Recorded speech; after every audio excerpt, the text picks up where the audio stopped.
만들어놨잖아요. 그래서 8천만이 죽었잖아요. 8천만이 죽었는데 그걸로 이제 점령국들이 분단을 시킨 거예요. 근데 당연히 일본은 그렇게 했어야 되죠, 그죠? 그 소련 놈이 스탈린이 가장 나쁜 놈이에요. 우리 분단에서는. 요 놈이 이제 일본 놈으로 안 가고 요거 이제 결탁해서 북쪽으로 김일성하고 북쪽으로 내려온 거예요, 놈이. 그래서 내려와서 조금 있다가 이제 그 전쟁을 일으키는데 이놈이 다 물자를 대주죠. 그래서 그런데 이제 2차 대전이 끝나고 이제 냉전이 세잖아요, 그죠? 냉전에 자유민주주의 대 공산주의가 한판 붙는데 그 냉전에 전쟁이 일어났으면 어디서 일어나야 되느냐 하면 독일 땅에서 일어났어요. 베를린에서. 왜냐? 소련군하고 미군하고 같이 주둔해 있고, 그죠? 거기서 이제 한판 싸움이 붙어야 되는데 이 새끼들이 이 땅에서 나쁜 놈들이. 물론 여기 이제 그게 허수아비들이 있었는데 그래서 이제 독일인들이 굉장히 그때 막 스탈린이 그 베를린을 그 차단하고 동서독 관계를 막 차단하고 굉장히 긴장이 총살도 막 하고 이래서 국지적인 조짐을 잃었어요. 그런데 독일 사람들이 다시 굉장히 긴장했었어요. 아, 미소 이놈들이 여기서 전쟁을 붙는구나. 굉장히 긴장을 했는데 갑자기 1950년 6월 25일 날 독일과는 가장 반대판에서 뻥 터진 겁니다. 그래서 독일인들이 살았다는 겁니다. 왜냐하면 미국, 소련이 두 군데서 전쟁을 일으킬 수 있는 역량은 안 되기 때문에 스탈린에게 나쁜 놈이 나중에 다 밝혀지잖아요, 그죠? 이놈이 여기서 베를린에 하면 작살나기 때문에 모스크바 작살나기 때문에 이 한반도에서 김일성을 사주해서 전쟁을 일으킨 놈이에요. 이렇게 했는데 그래서 이제 이 독일이 한국 전쟁 때문에 가장 큰 혜택을 입었다고 자기네들이 스스로 고백을 합니다. 왜냐? 그것 때문에 라인강 기적이 일어나는 거예요. 그런데 모든 패전국으로서의 여러 가지 불리한 조건이 다 해제됩니다. 그래서 독일은 원래 인력이 있었지, 그죠? 기술이 있었으니까 빨리 이제 군수물자를 가장 많이 만들어내기 시작한 겁니다.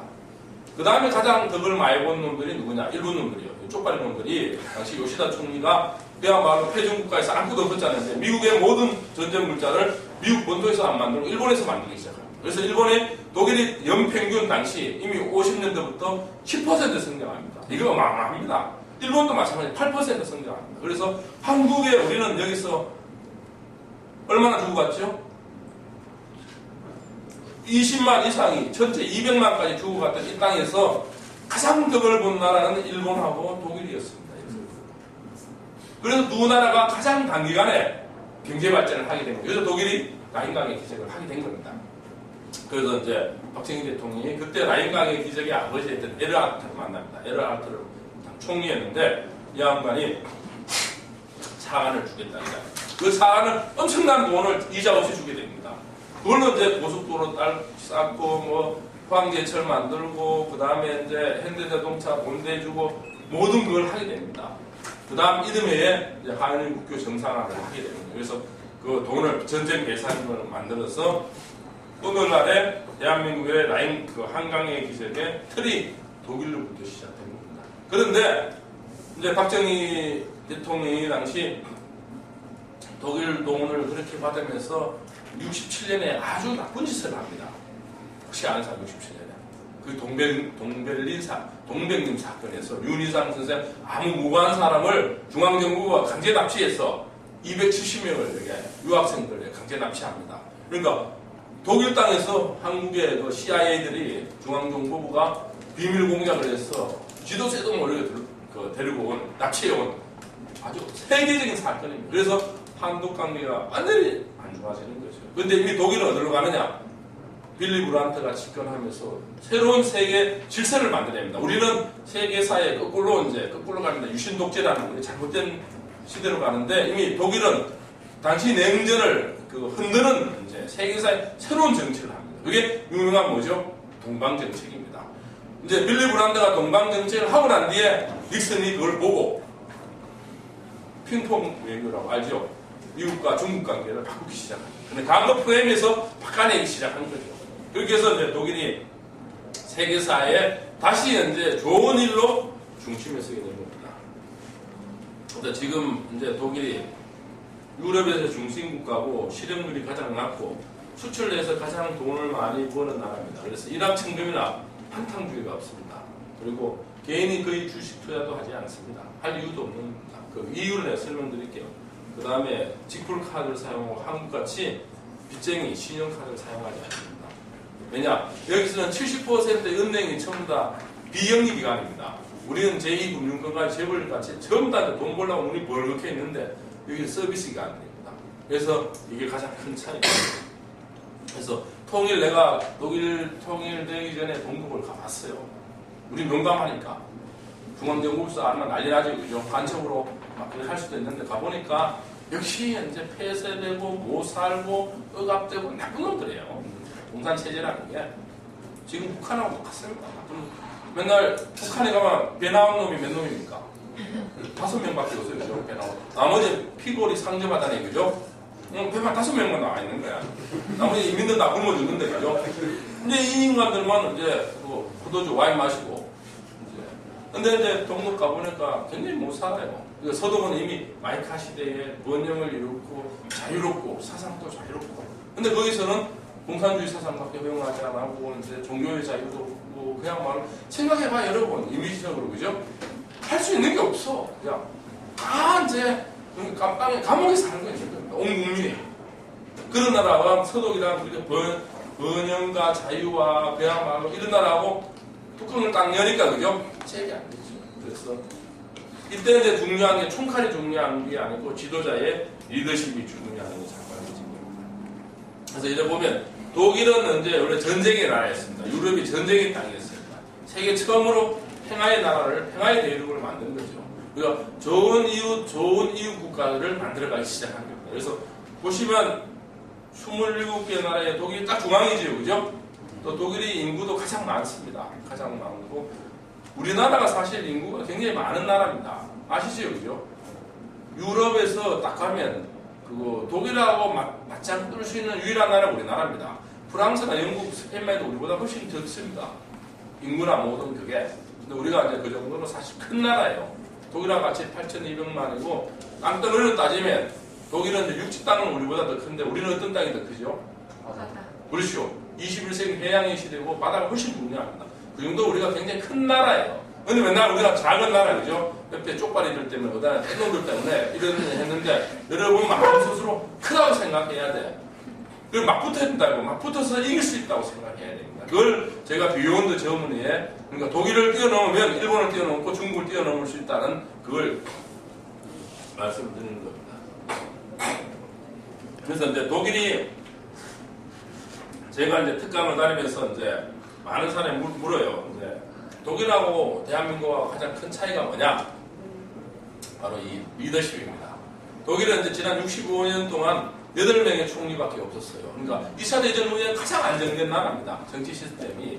근데 이 8명이 단 한 명도 본인 스스로나 자기 아들이나 자기 친척이 비리나 잘못된 짓을 한 적이 없어요.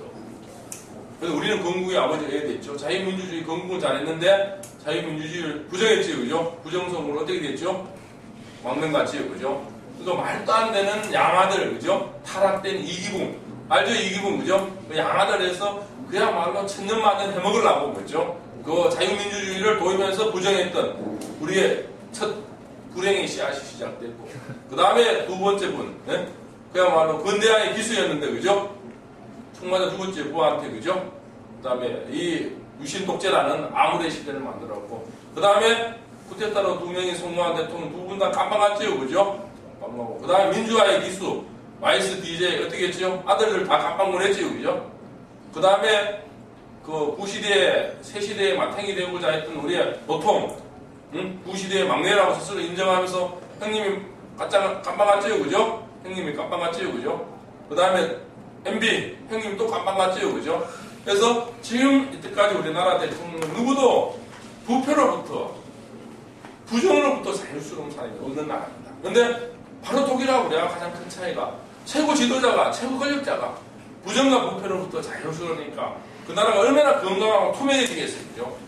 최고 권력자부터 어떻게 해먹을까, 뒤에 있는 놈들이 어떻게 해먹을까, 이것만 이제 보면 나라가 썩을 수밖에 없는 겁니다. 이제 그게 여러분의 세대나 우리가 눈을 부릅뜨고 이제 2017년 대통령 그런 데도 또 완전히 자유스러운 처음으로, 그죠? 권력만 잡았으면 해도 그거 대단한 거 아니에요, 그죠? 그냥 국민 등쳐먹고 이게 하면 안 되잖아요, 그죠? 그거는 이제 제가 세게 이야기하는 겁니다. 근데 여의도 가서도 대권 지금 후보들한테 그 이야기를 해요, 제가.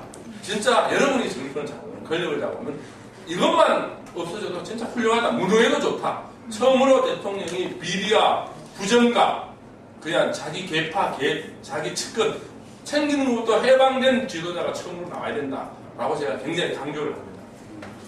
그래서 이제 독일이 이제 이렇게 오늘날 이제 유럽의 중심국가, 세계적으로 지금 가장 안정된 어떤 나라보다 잘 사는 이유가 사회적 시장 경제라는 게 있었습니다. 그냥 우리 그때 천민자본주의가 아닙니다. 시장 경제로 모두가 잘 사는 나라입니다. 그러니까 경쟁에 기초해서 성과가 나오면 그걸 골고루 나누는, 그래서 사회 보장을 통해서 사회 정의가 실현되는 나라입니다. 그래서 독일에 이제 보수당이 있는 기민당이 있습니다. 기독교 민주당이 있고 다른 하나의 거대 정당인 삼민당이 있어요. 두 정당이 내건 기본 강령의 가치가 똑같아요. 뭐냐면 자유와 정의와 연대입니다. 그러니까 자기네들은 재벌을 위한 당이 아니고 특검당이 아니고 국민을 위한 정당이랍니다. 대중정당. 그래서 자유와 정의와 연대를 이야기하고 있는 겁니다. 그래서 사회적 시장 경제는 나치 때 뭐 학자들이 이렇게 이제 했는데 실제로 가장 중요한 분이 이제 초대 경제부 장관이자 제2대 총리였던 라인강의 기적의 아버지였던 에르하트 총리입니다. 독점을 구제하고 공정하게 분배를 해야 되고 그 다음에 비효율적 국가 자원에 대해서는 그러니까 재벌이 땅을 부동산을 너무 많이 소유한다든지 뭐 잘못된 국가의 자원을 활용하기 위해서 철저하게 규제하는 겁니다. 마지막으로 비정상적인 시장, 한국이 굉장히 많지요, 그죠? 유통, 그 다음에 대형마트, 설탕값 이런 막 단합들이 우리가 너무 많잖아요, 맨날. 근데 재벌들 맨날 빠져나가죠. 거기에 대해서 국가가 철저하게 규제를 해야 된다는 게 사회적 시장 경제 원칙입니다. 이게 뭐냐? 자유와 창의에서 기회 균등을 줘야 된다는 겁니다. 누구나 공정하게 경쟁해야 된답니다. 그러니까 불공정 경쟁이 이루어져서는 안 된다는 거죠. 이게 이제 독일인들이 2차 대전 이후에 이제 그런데 경쟁을 해도 그러니까 사람이 또 태어날 때부터 영양 차이가 있을 수 있고 부모 차이가 있을 수 있고 또 조금 삐걱하면서 자기가 좀 늦어질 수도 있고 이러다 보니까 사회적 시장 경제가 추구하는 세 가지 아주 중요한 원칙을 만들었어요. 그러니까 내가 스스로 자립할 수 없으면 자립할 수 있게 국가가 도와줘야 된다는 겁니다. 두 번째로 자립할 수 없는 자는 무조건 또 사회가 도와줘야 된다. 연대의 원칙.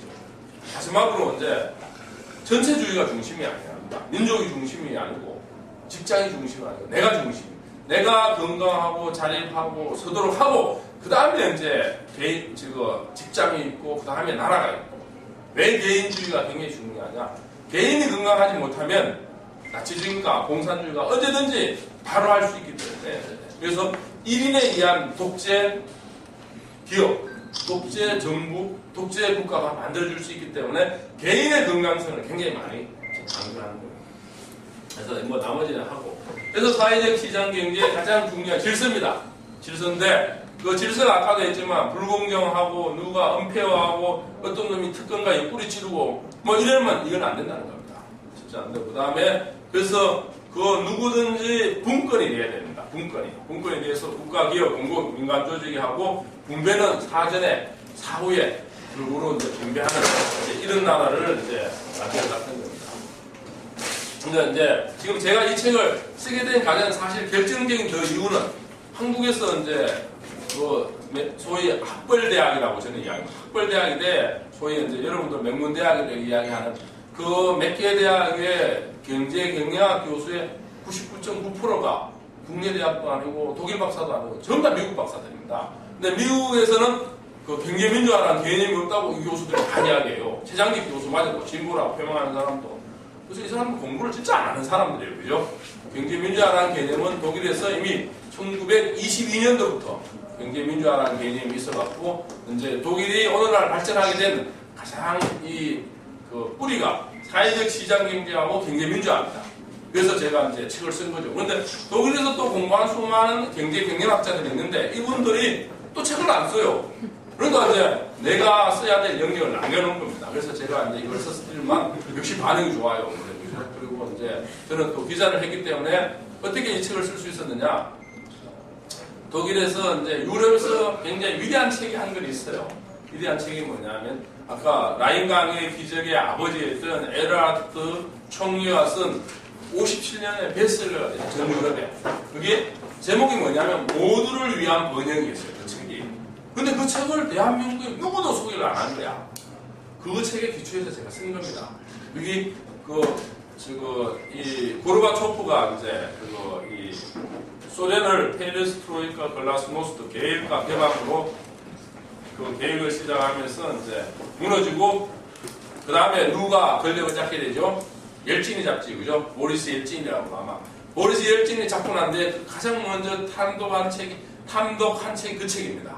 모두를 위한 독일식 사회적 시장 경제를 해야 된다. 근데 우리는 그 많은 사람들 중에 그 책을 누구도 소개 안 하고 한 명도 언급한 적이 없어요. 제가 깜짝 놀랐어요. 근데 그 책에 한국전쟁에 대한 이야기를 하고 독일이 왜 강한 경제강국에 돼 있는지 쓴 거예요. 그래서 그 경제민주화도 나오고 사회적 시장 경제도 나오고 한국전쟁에 대한 이야기도 나오고 그래서 이제 제가 이 책을 썼는데 이 경제민주화가 왜 중요하냐?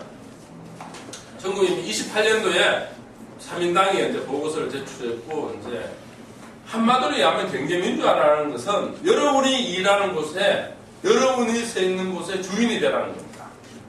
절대로 가불의 관계가 아닙니다. 독일이 철저하게 그 관계를 이제 만들어놨던 겁니다. 그래서 경제민주화는 독재적 사회주의와 천민적 무차별적 자본주의 사이에 제3의 길이라고 해서 자본주의가 갖는 탐욕 있죠, 그죠? 그 탐욕의 비인간적 요소를 해결하고 자본의 독점적 의사결정. 우리는 막 황제경영이라 그러죠. 오늘 지 마음대로 막 하죠, 그죠? 이런 걸 절대로 못하도록 법으로 확실하게 정리한 게 이 독일입니다. 그래서 독일은 이제 정당에 그 경제민주화는 강경히 들어있습니다.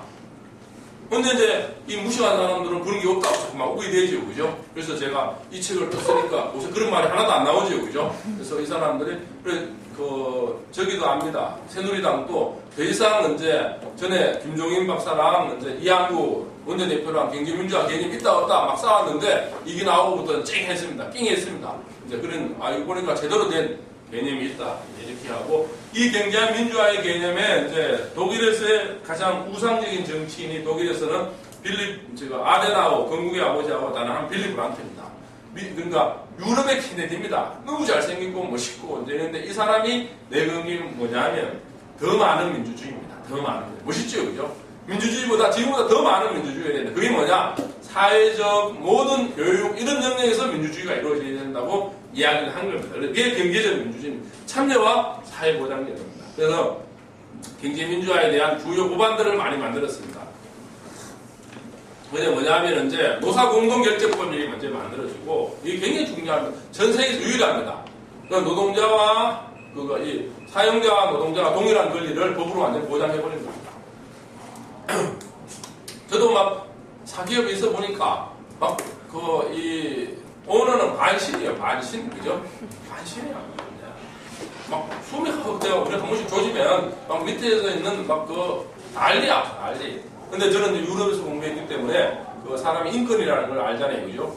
그래서 이제 지금 내가 얼마 전에 참 놀란 것 중인데 하나인데 이제 독일에는 이제 어떤 법이 있느냐면 재벌에 관한 법이 있습니다.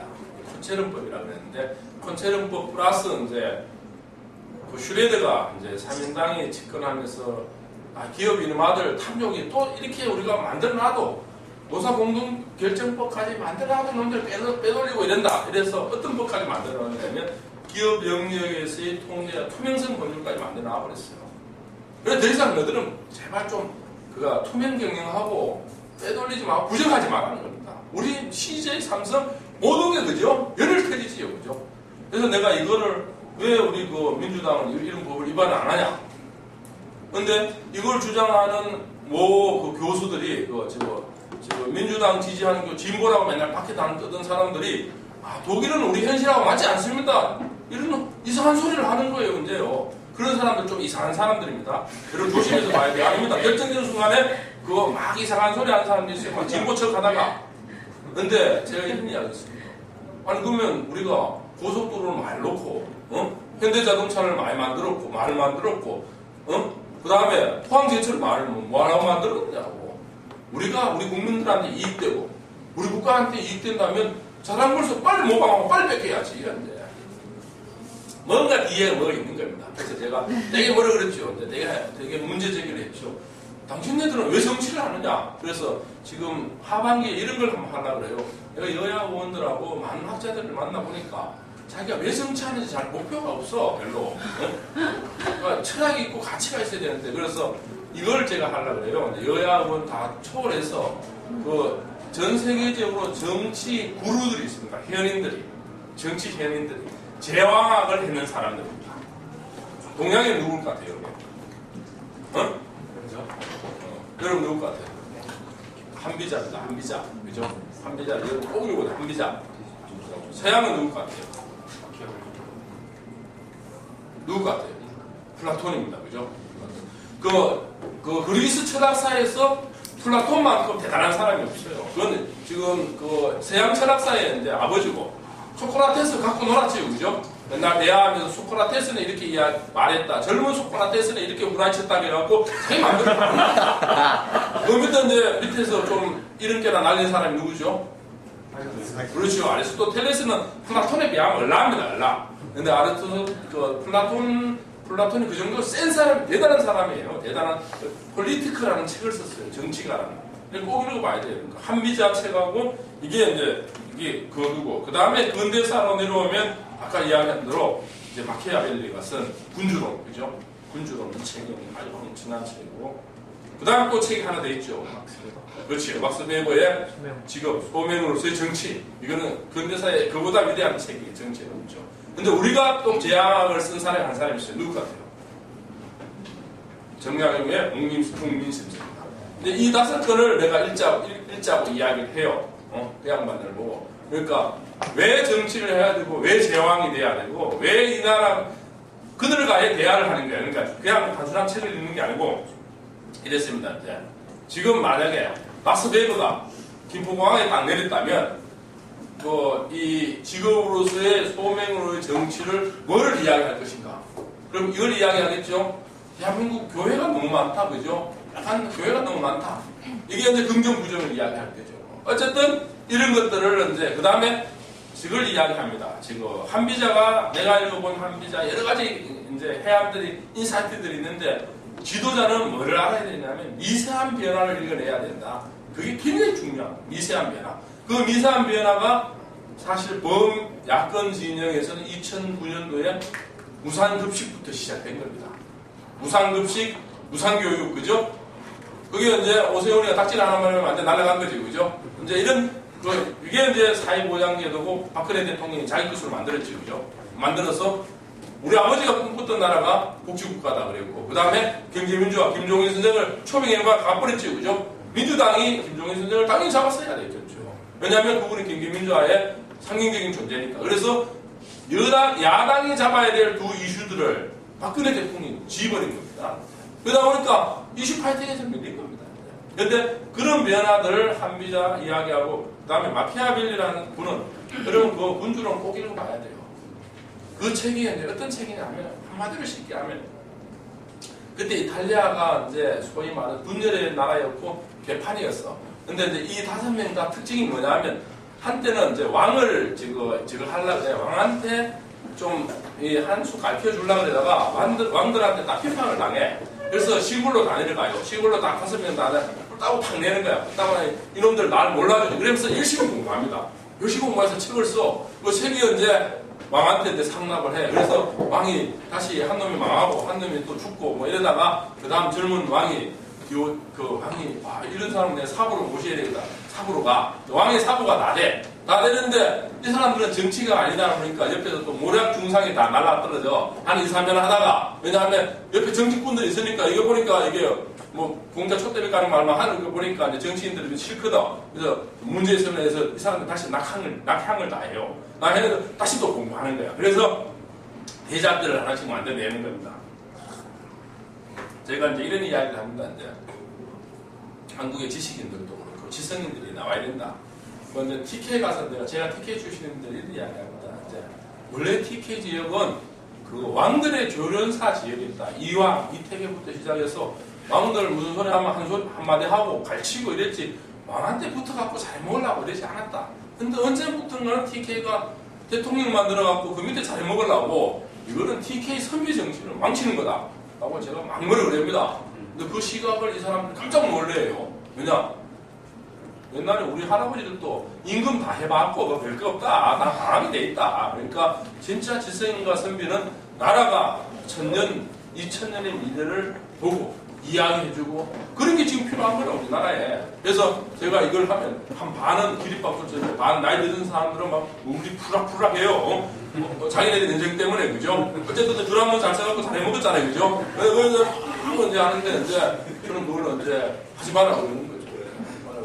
그래서 제가 이런 자세에 대해서 제가 주위 학자들한테 많이 이야기합니다. 야, 그 줄 쓰지 마라. 제 지금 모토가 뭐냐 이러면 이제 나는 특정 주자한테 대권 주자한테 줄 쓰는 게 아니고 모든 대권 주자가 저한테 줄 쓰도록 만드는 게 제 프로젝트입니다. 그죠? 이미 그렇게 가고 있다 이야기했죠, 그죠? 그게 내가 더 의미 있는 일이지. 내가 뭐 누구 뭐 닭가리 왜 해, 그죠? 이동학 씨 그렇죠, 그죠? 근데 지금도 이동학 씨가 무슨 일을 하는데 저 그럼 줄 안 씁니다. 줄 쓸 이유도 없고 내 쓰면 또 내 인생이 또 이게 또 내가 문제가 있는 인생이니까 이렇게 이제 제가 이야기를 하는 이유는 여러분들도 정치라는 것은 가장 중요한 게 2차 세계대전이 끝나고 유럽에서 가장 위대한 세 정치인이 있어요. 누구냐면 첫째 아데나워예요. 아데나워. 두 번째 누구냐? 처칠입니다. 처칠. 그 다음에 누구냐? 드골이에요. 근데 이 세 명들한테 이 세 명이 전부 다 대기만성하는 사람들입니다. 대기만성하는 이 사람들한테 언론 마지막 인터뷰를 다 했어. 당신의 인생까지 인생이 살아가면서 정치인으로 가장 중요한 덕목이 뭐냐? 뭘 것 같아요? 정치인 가장 중요한 게. 오늘 이거는 여러분들이 어디도 들을 수 없는 진짜 나의 생생한 공부와 나의 생생한 이것만을 합니다. 정치인들도 이걸 잘 몰라. 정치하는 사람 잘 모르니까. 가장 중요한 용기입니다. 용기 있는 사람만이 뭘 하죠? 미남을 차지하죠. 그죠? 미인을 차지하고 마찬가지입니다. 가장 중요한 게 용기입니다. 용기가 용기 어떤 용기죠? 다윗이 골리앗을 쓰러뜨리는 용기. 또 내가 정당에 있었을 때 누구하고 맞붙을 수 있는 이런 용기입니다. 그러니까 저는 그래 절대 푸들이 안 됩니다. 푸들 안 되고 내가 사기업에 오너하거든. 저는 이제 싫은 말 할 때 세게 싫은 말 합니다. 싫은 말 하고 얼마 때치고 나오면 되지 뭐 그죠? 맞아요. 겁나게 뭐 있어. 왜냐하면 오라는데 수두룩한데 그죠? 그래서 이제 가장 중요한 게 용기입니다. 그다음 용기 다음에 뭐가 중요해요? 도덕성. 네? 도덕성. 또 중요한 게 프로그램입니다. 그러니까 어떤 세상을 만들고자 하는 나의 프로그램이 있습니다. 비전과 프로그램을 가져야 됩니다. 용기는 있는데 용기가 전두환 용기 같이 있으면 안 되죠. 근데 이제 비전과 프로그램이 민주적으로 많은 사람이 동참하고 참여하고 이거에서 따르는 민주적인 리더십을 이야기합니다. 마지막은 뭘 것 같아요? 네? 그렇죠. 바로 행동을 옮기는 겁니다. 실천하는 겁니다. 그래서 아데나워는 이제 어떤 실천을 하느냐면 대표적인 일화들이 많은데 하나만 이야기할게요. 그건 여러분들이 하면 크게 용기를 가지고 뜻을 크게 품으라는 뜻입니다. 우리가 이제 한국전쟁이 끝났어. 53년도에 인류가 죽죠. 그 나쁜 놈 스탈린이 54년에 죽어. 그놈이. 또 스탈린만 안 했으면 한반도 역사가 굉장히 많이 바뀝니다. 왜냐하면 연해주가 우리 땅이 돼. 연해주가 당시 50만이 가장 민주적이고 가장 자치주의적이었어. 근데 이놈이 우리 연해주에 있는 우리 카레시아들 있죠. 우리를 전부 다 중앙아시아로 강제 추방다 하면서 20만이 죽어가. 아주 나쁜 놈입니다. 우리 역사 속에서. 그런데 일본 놈이 여기 우리를 강제 점령하면서 우리는 굉장히 이제 일제놈이 있는데 유일하게 해방구가 어디였냐면 연해주였었어요. 연해주가 그래서 내가 그때 이제 책들을 자료를 쭉 보니까 지금 영국의 기자들, 독일의 기자들, 그러니까 구한말, 그 다음에 특히 이제 일제 점령기 때 저걸 했던 취재를 했던 기자들을 내가 이 기사들을 찾아서 읽어봤어요. 근데 거기서 이제 이야기하는 이 사람들이 대한민국의 민주주의의 영향은 서구 못지않다고 그런 기록들이 많아요. 자치구를 만들어서 자치적으로 살아가는 탁월했다고 이야기를 해요. 근데 이제 스탈린이 나쁜 놈이 만약에 저들이 이쪽에 우리를 이제 북을 점령 안 하고 김일성을 안 내세우고 놔뒀다면 그쪽을 그 전에 얘네들이 그쪽 강제 추방을 안 했다면 거기서 우리 지도자들이 나올 수 있었던 거예요. 그러면 연해주 간도까지 다 우리 땅이 됐습니다. 다 땅이 돼서 지금보다도 인구도 한 1억 정도 인구에다가 굉장히 독일보다 더 큰 나라, 더 큰 인구로서의 쪽발린 놈들하고 한 붙어도 그 다음에 중국하고 붙어도 전혀 밀리지 않는 건데 그게 사실 이제 스탈린이 이제 그렇게 한 건데 근데 스탈린이 어떻게 운용하고 나쁜 놈이냐면 이제 2차 대전이 끝나고 난 뒤에 스탈린이 누구하고 조약을 맺었지요? 히틀러하고 조약을 맺었잖아요. 그죠? 아주 나쁜 놈입니다. 둘이 다 아주 나쁜 놈이거든요. 근데 히틀러하고 조약을 맺으면서 독일이 분단되고 난 뒤에 아데나우한테 이걸 제안합니다. 중립국가를 가시오. 중립국가를 가면 통일을 시켜주겠다 이야기했습니다. 그래서 아데나우가 서방과의 연대를 막 흔듭니다. 근데 그때 이제 또 무식한 일부 이제 좌파들이 그걸 또 유혹을 당해요. 스탈린의 이 전술 전략에. 근데 아데나우가 그때 단호하게 이야기합니다. 내가 총리로 있는 한 저런 이 스탈린 같은 비인륜적이고 이 철권 정치를 하는 저 인간하고는 만나지도 않고 대하지도 않겠다. 세게 이야기합니다. 왜 그러냐? 그 유명한 연설을 합니다. 언젠가는 소련이 지금 우리가 채택한 이 자유와 시장 경제가 훨씬 더 큰 번영을 만들어주고 훨씬 인류한테 유익하다는 걸 알고 저쪽이 계획과 개방을 할 시대가 온다. 그때 통일의 문이 조금 열릴 것이다. 그때 문을 활짝 열어치고 후세대 해라. 우리는 지금 현재 서양의 양탄자 위에 올라타야 된다고 이야기합니다. 표현이 멋있죠? 서양의 양탄자 위에. 서양은 자유롭고 번영을 하고 민주주의로 잘 사는 나라들. 그 나라들하고 연대해야 우리 국민들이 행복하고 잘 살 수 있다. 그걸 쌩 연설을 합니다. 그래서 이제 삼인당이 깽하면서 지죠. 그러고 나서 스탈린이 죽고 54년 죽고 이제 스탈린 후임으로 후르시초프가 얼마나 정권을 잡지 않습니까, 그죠? 그래 가서 이제 55년도에 아데나우가 후르시초프를 만나러 소련으로 갑니다. 소련을 가서 독소 조약을 맺습니다. 그런데 후르시초프하고 아데나우가 둘이 딱 앉았는데 후르시초프가 뭐라 그러냐면 아데나우한테 나치의 후예들이라 그러면서 막 이제 제국주의 하면서 막 이제 길들이라 하려고 합니다. 그런데 아데나우 책상을 팍 치면서 당신네들 전체주의 국가고 독재주의 국가지 우리는 자유민주주의로서 우리는 번영을 구가하는 나라고 인권을 주장하는 나라고 한방 세게 붙습니다. 눈싸움에서 아데나우 이깁니다. 일단 여러분 정치가 그냥 눈싸움 해야 되는 거 알죠? 눈싸움 우리 아프다면 안 돼요. 그래서 얼마 전에 푸틴하고 메르켈하고 눈싸움 붙는 거 맞죠? 지금 그죠? 메르켈을 딱 꼬라보니까 푸틴이 깨 하면서 아직 정치는 전체 눈싸움입니다. 그래서 하니까 이제 후르초프가 깨 하면서 졌어. 저거 회담이 결렬되고 난리 났어요. 난리 났죠. 난리 나서 이제 그래서 이제 일단 냉각기로 가서 이제 그러니까 이제 아데나우가 에이 때려치우자 집에 돌아가자 이렇게 했으면 파순 거야. 뭔가 버티고 있었는 거야. 버티고 있으니까 소련 놈들이 난감할 거 아니에요, 그죠? 여기 와서 그것도 패전국인데 저거 말로 패전국인데 소련은 당시 미소를 미국과 소련의 제국주의에 이거 이제 저들은 우두머리고 저 뭐 소독 아무것도 아닌데 이게 와서 여기 또 버티고 있으니 이게 보통 약자들은 이제 깨갱했을 거예요, 그죠? 근데 거기서 또 버티고 있는 거예요. 그래서 밑에 가서 협상을 다시 합니다. 그래서 소련도 원하는 게 뭐냐? 그러니까 5억 달러를 골라요. 5억 달러. 차관으로. 근데 아데나우가 170불을 딱 던집니다. 170불. 너가 마음대로 쓰라고. 170불 다르니까 완전히 압도해버리는 거예요. 압도해버리니까 안 돼. 그래서 이제 5억 달러로 하고 대신에 조건을 요구합니다. 공짜가 없는 거죠.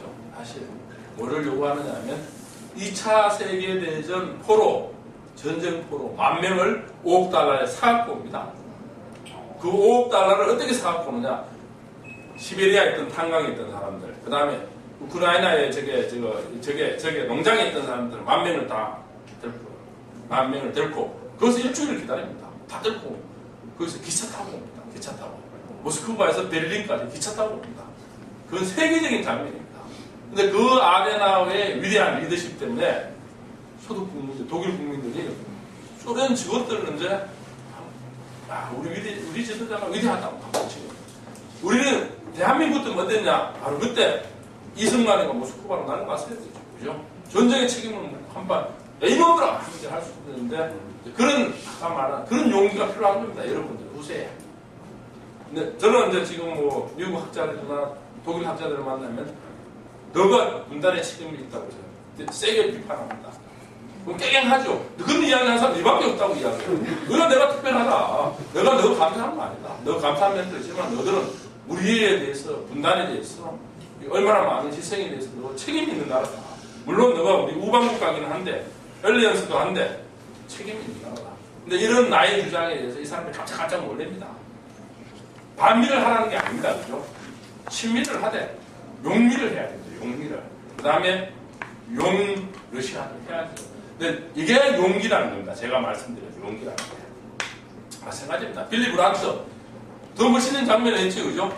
1970년도에 폴란드 2차 세계대전에 가장 희생자가 많은 나라가 어딘지 아세요? 폴란드입니다.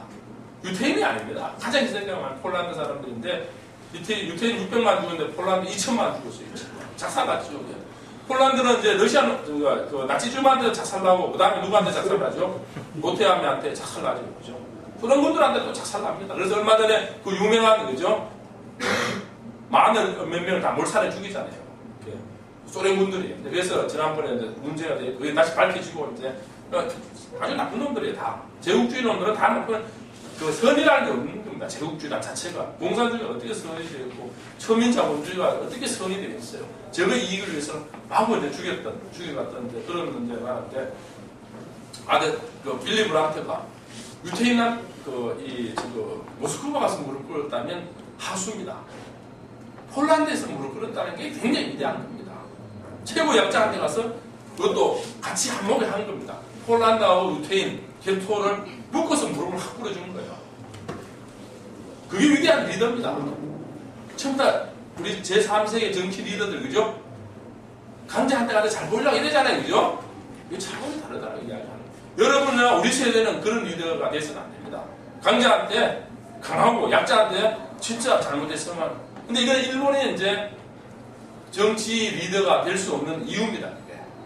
이게 나중에 또 설명이 되겠지만 그래서 어쨌든 빌리 브란트 여기에 무릎을 확 꿇으면서 세계사의 역사를 바꿔놓은 물줄기가 되는 겁니다. 폴란드에서 무릎을 꿇었다는 그 자체가 굉장히 위대한 겁니다. 아저씨 미국에 가서 무릎 꿇었고 저기 가서 모스크바 가서 무릎 꿇었으면 이거는 어떻게 됐을 것 같아요?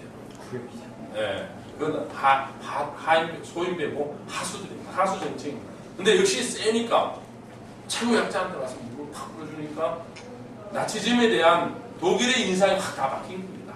위대하게. 이게 이제 용기인 겁니다. 제가 말씀드린. 용기는 강자한테 너희들이 잘못했다고 이야기할 수 있고 약자들을 위해서 자기가 잘못했을 때 우리는 뭉개지 않습니까? 그렇죠? 강자들. 이게 이제 그래서 이제 다시 경제민주화로 돌아오면 이제 경제민주화는 모든 중요한 일에 노동자 대표하고 국민들이 참여하도록 하는 겁니다. 특급 매칭이 아니고 국가와 정부, 산업계, 개별 기업에 그래서 이제 독일은 이제 노사 공동결정법이 있어갖고 경영자가 회사의 모든 정보를 종업원한테 다 공개해야 됩니다. 안 하면 위법이고 문제가 생깁니다. 우리 여러분 기업단은 그런 기업에서 편집 그렇게 합니까? 안 하죠? 이제 이게 경제민주화라고 이야기하는 거고 그리고 이제 가장 중요한 게 이제 이건데 이제 우리하고 참이 경제민주화는 국가 균형 발전입니다.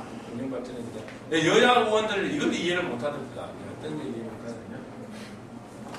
독일은 중앙당이 아무 권한이 없다고 총수가 아무 권한이 없다고 어떻게 그게 가능하냐? 이렇게 가능한 아무 설명을 이해를 못해요. 내가 설명 다시 했지. 이게 풀뿌리 민주주의고 진정한 민주주의다. 지역당에서 모든 걸 결정을 다 한다. 이게 좀 이해를 못합니다. 그러면 밑에서 썩지 않느냐? 당신이 왜 걱정하느냐고. 풀뿌리도 영향이 있다. 그들이 잘했다 또. 만약에 이래 생각해 보시라. 독일이 나치즘과 공산주의를 한 나라인데 우리같이 만약에 지역의 주민들에 대해 신뢰를 못했다면 오늘날 독일이 있을 수 없는 겁니다. 그들의 개인 한 권한의 권한을 다 인정해줬던 겁니다. 그래서 풀뿌리 민주주의가 되고 시간이 걸리더라도 그 사람들을 이 땅의 주인으로 다 만든 겁니다. 그 다음에 이제 모든 공무원 지역 할당제입니다. 그러니까 특정 학교가 특정 출신만이 될 수가 없어요. 모든 공무원은 지역 할당제예요. 그러니까 이제 지역 균형 발전이 제대로 됩니다. 그 다음에 노무현 대통령이 잘한 게 이제 우리는 공공기관이 이제 지방으로 많이 보냈지 않습니까? 근데 그보다 한 수 위가 돼야 돼요. 독일은 모든 국가 권력기관이 모든 지방에 있습니다. 대법원, 헌법재판소, 뭐 중앙은행, MBC, SBS, 뭐 그 MBC, KBS. 제가 KBS는 강주로 가고 MBC는 대구로 가든지 부산으로 가야 된다고 이야기하는 사람 중에 한 명입니다. 그 서울에 다 있어요.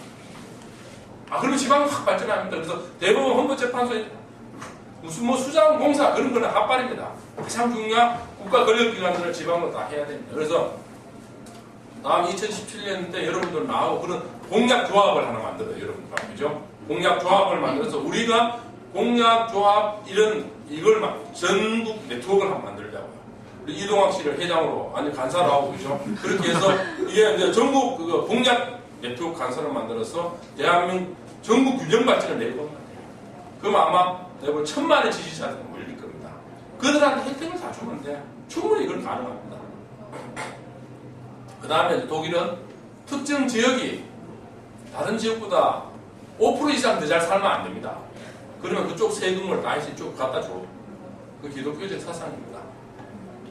그렇다고 이제 이쪽이 뭐 그만 열심히 일을 안 하면 어떨까? 그건 우려지도. 내가 열심히 해서 남을 도와준다는 것보다도 천국 갈 길이 더 없잖아요. 더 있잖아요. 그죠? 우리가 더 열심히 하는 겁니다.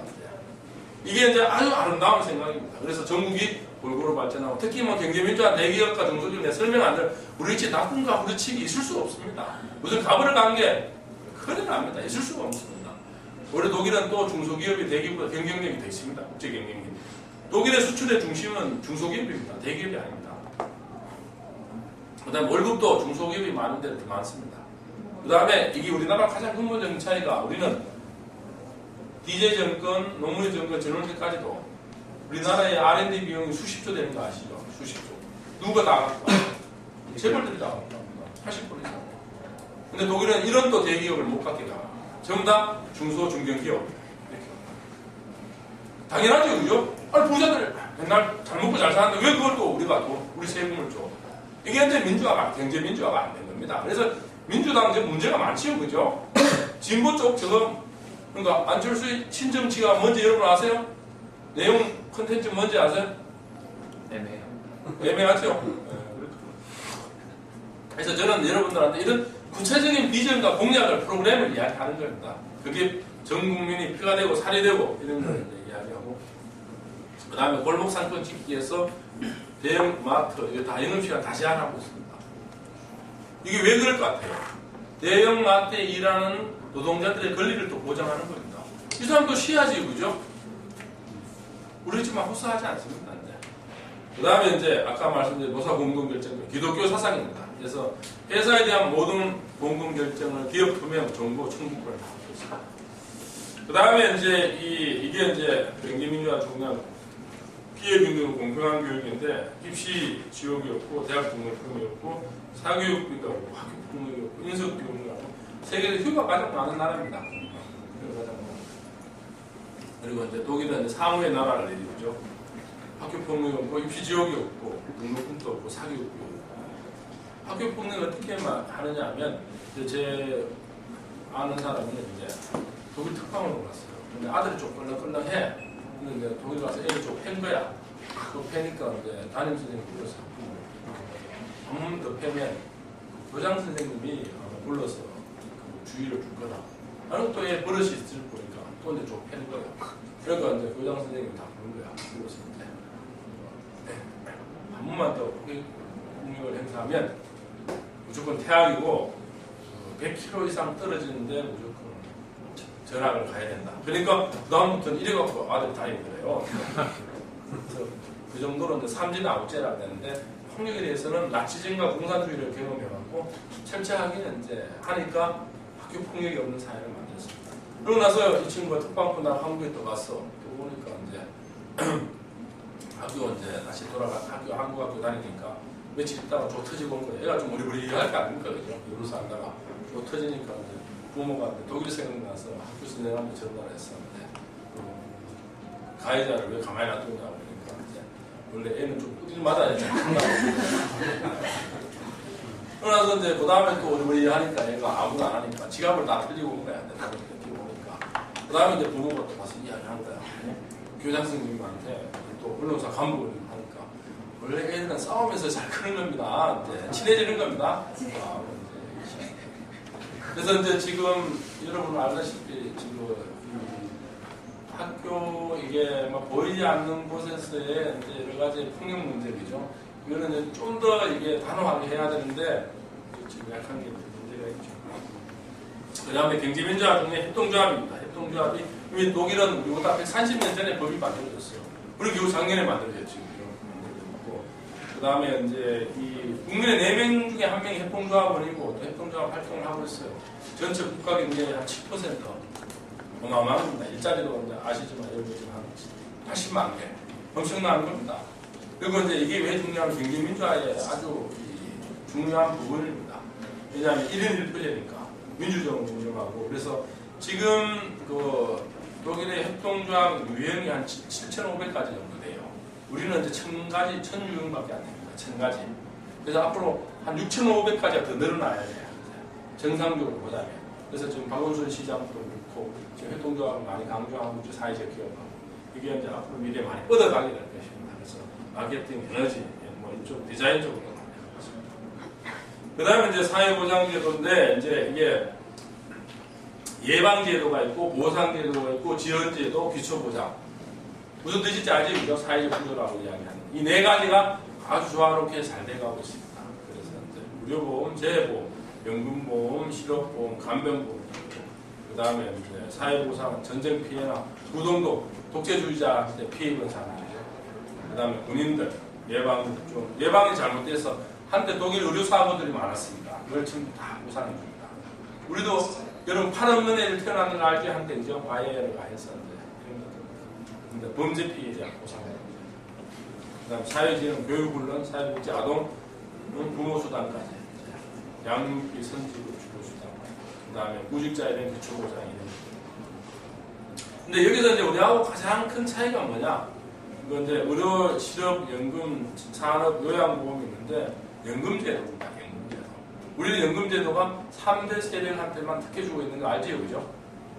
계시지만 군인, 그다음 공무원, 사학. 근데 일반 독일은 원래 연금제도가 누구부터 시작돼서는 노동자들부터 시작됐습니다. 근데 우리는 이제 노동자들에 대한 연금제도가 없어요. 국민연금이 늦게 이제 가입했는데 그것도 주로 하이트 칼라 중심으로 쭉 가고 있죠. 그래서 이제 이런 사람들이 가장 피해를 많이 입는 거죠. 그 사람들로 단체 결성하라는데 여러분 해요. 나중에 변호사 된 사람들은 그 중동의 근로자 같은 사람들이 있죠. 같은 사람들. 그 사람들한테 보상해줄 자기 청춘을 바쳤고 이제 그런 것들을 국가 보상하면 싸우나. 왜냐하면 민주화 그 대학 학생운동 때 7개월 사고 10억씩 받는데 이 사람들 10년, 20년 했으면서 아무런 것도 없어요. 아무런. 근데 이건 말이 안 됩니다. 그래, 이 땅을 위해서 자기네들 울긋 벌어서, 그죠? 모래 씹어 먹었잖아, 모래 씹어 먹으면서 돈 다 버렸고. 그랬는데, 왜 그들한테 대한 연금제도가 없는 나라예요? 마찬가지입니다. 그래서 이제 지금 이 땅에 수없이 살아왔던 사람들에 대해서 제대로 피땀 흘리고 산업의 여건들이 대우 못 받고 오히려 권위주의에 종사했던 세력들이 훨씬 더 특권을 받는. 이게 민주 정권을 바뀌어서도 똑같은 겁니다. 아무런 변화가 없이 여기까지 지금 오고 있는. 그래서 여러분들이 정치가가 되려면 여러분들이 할 일이 너무 많은 거예요. 그게 여러분들한테 기회입니다.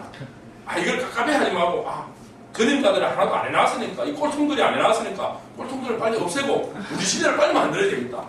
이걸 여러분들이 그런 의욕을 확 생기게 됩니다. 그런 생기면 여러분들이 젊은층 연대를 하나 만들어야 되죠. 그 안철수 연대보다 훨씬 셉니다. 젊은층 연대를 확 만들어서 몇 가지만 타깃 이슈 딱 내년에 치고 나와도 지방자치대에서 딱 치고 나와도 이제 저는 엄청난 지지를 받을 수 있다고 봅니다. 그 다음에 이제 뭐 여러 가지가 있는데, 실업자에 대해서 적극적으로 일자리가 가장 중요합니다. 일을 못한다고 생각해 보십시오. 그죠? 일이 없다고 생각하면 여러분 미치겠지. 그죠? 그것도 1, 2년도 아니고. 근데 이게 사회보장제도가 되려면 이 정도는 돼야 되지. 그죠? 독일은 12권의 사회법전이 있는 나라입니다. 사회법전이 있어요. 구직자, 일자리 장려, 사회보장, 건강보험, 연금보험, 재보험, 어린이 청소년, 장애인, 행정결자, 간병, 사회적 구조. 그래서 안에 법전으로 딱 돼 있고 이게 잘 정리돼 있어요. 그래서 내가 독일 가서도 모든 국민이 이걸 다 봅니다. 왜냐하면 내 혜택을 받아야 되고, 내가 애 낳으면 돈 얼마나 벌고, 또 그 다음에 뭘 하면 얼마고, 내가 휴가 가면 얼마고. 이게 이제 하나의 삶입니다, 삶. 우리는 결국은 이제 기본법 하나 만들어졌죠, 그죠? 앞으로 11권을 더 만들어야 되는 나라입니다. 이런 것도 이제 여러분들하고 우리가 해야 될 과제입니다. 다 이제 내팽개 쳐놓고 있는 거죠. 이런 것들도 체계화를 해야 되는 거고. 그 다음에 많이 들어봤죠? 아빠는 내 거, 그죠? 저녁이 있는 삶. 근데 이런 이제 좀 문화적인 가치를 가족 친화적인 삶, 이런 것들을 하고. 그 다음에 이제 이 부분에 아까도 말씀, 조세 부담률이 보십시오. 독일이 현재 개인이 23%고, 한국이 20%, 별 차이 안 나죠, 그죠? 근데 독일은 왜 이래, 우리는 왜 이래 안 될까? 이게 이제 누진세 때문에 그렇습니다. 그 다음에 국민 분담률이 우리하고 좀 차이나, 한 9% 차이 나죠, 그죠? 한 10% 차이 나죠, 그죠? 뭐 때문일 것 같아요? 연금제도입니다, 연금. 근데 우리는 연금이 세 직종밖에 없는데, 내가 만약에 여기에 9% 정도 독일거치에서 4.5% 내고 내 월급의 65세 이상으로 70% 월급을 받는다면 안 할 사람은 꽤 있겠어요, 그죠? 다 하는 겁니다. 그래서 이 연금제도가 우리나라 앞으로 뜨거운 폭탄입니다, 폭탄. 여러분들도 직장 갈 때 연금 문제 싸워야 됩니다. 연금 문제를 확보해내는 직종이 굉장히 좋은 겁니다. 근데 왜 구급공무원에 지금 20만 명이 몰리겠어요, 그죠? 옛날에 제가 이제 대학 나오고 있었을 때, 예를 들어 시공무원, 그 다음에 구청공무원, 대졸자 한 명도 없었습니다. 지금 다 대졸자 글로 가려고 그러죠? 이 연금 때문이었습니다. 내 친구들, 교수들 이렇게 이야기합니다. 자기네들은 이제 정년퇴임 하면 자기네들의 몸값이 20억이랍니다. 그래서 이제 와이프도 이혼 잘 안 하려고 그러고, 그래서 자기는 그 정도로 이제 돈의 가치가 크다는 겁니다. 그런 이야기를 해요, 이제. 실제적으로. 왜냐?